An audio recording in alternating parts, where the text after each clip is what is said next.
নমস্কাৰ, good morning.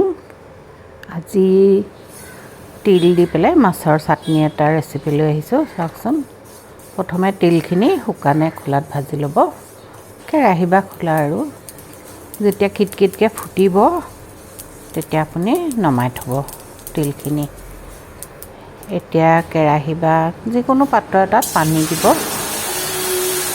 দি পেলাই উতলিব দিব পানীখিনি। তাত অলপ পিঁয়াজ কাটি দিব। মই 2টা পিঁয়াজ দিছোঁ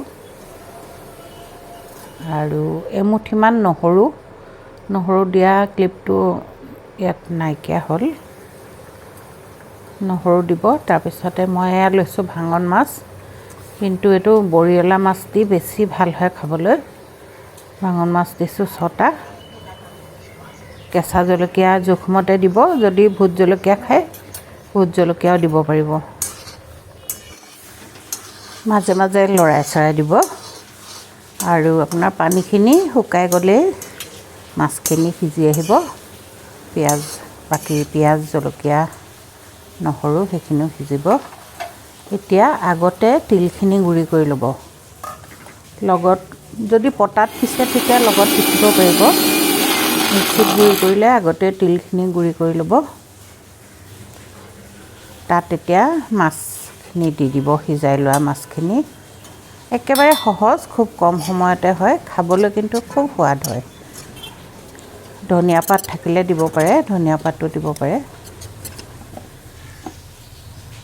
তাৰপিছত মিক্সি বা পটাত পিচি ল'লে, পটাত কমেই পিছা হয় আজিকালি। ভাল পটা থাকিলে পিচিবলৈ ভালেই লাগে। বেছি সময় নালাগে, পটককৈ হৈ যায়। এয়া ৰেডি হৈয়ে গ'ল। ইয়াতে অলপ মিঠাতেল দিলে খাব পৰা হৈ যাব। মিঠাতেল নিদিয়াকৈও খাব পাৰি, কিন্তু দিলে ভাল লাগে আৰু। খাই চাবচোন, কেনে পায় জনাব।